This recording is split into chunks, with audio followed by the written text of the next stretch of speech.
अरांनि कंग्रेसनि सासे दैदेनगिरिया गावनि फेसबुकआव भारतनि गाहाय मन्त्री नरेन्द्र मोदीनि बेरेखायै पस्ट होनानै खाजायो।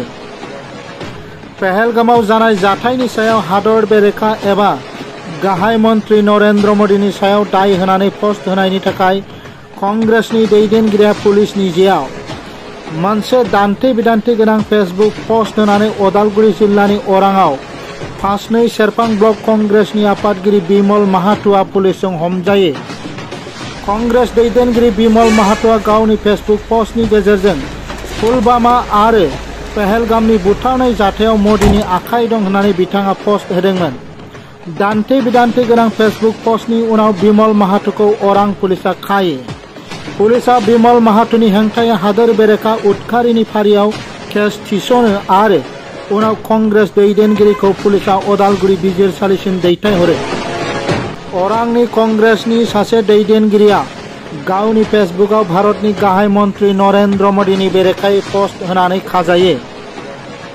पहलगामाव जानाय जाथायनि सायाव हादर बेरेखा एबा गाहाय मन्त्री नरेन्द्र मोदीनि सायाव दाय होनानै पस्ट होनायनि थाखाय कंग्रेसनि दैदेनगिरिया पुलिसनि जेआव। मोनसे दान्थे बिदान्थे गोनां फेसबुक पस्ट होनानै उदालगुरि जिल्लानि अरांआव फासनै सेरफां ब्लक कंग्रेसनि आफादगिरि बिमल माहातोआ पुलिसजों हमजायो।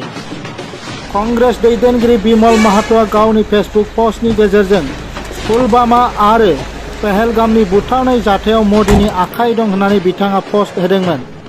दान्थे बिदान्थे गोनां फेसबुक पस्टनि उनाव बिमल माहातोखौ अरां पुलिसा खायो।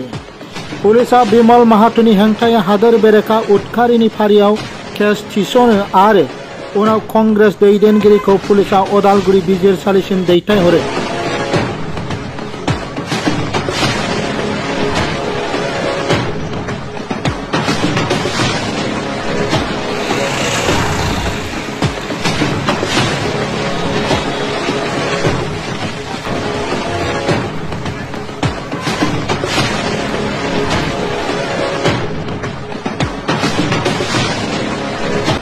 माजबाटनिफ्राय जतिन नाथनि रिपर्ट NBT लाइव।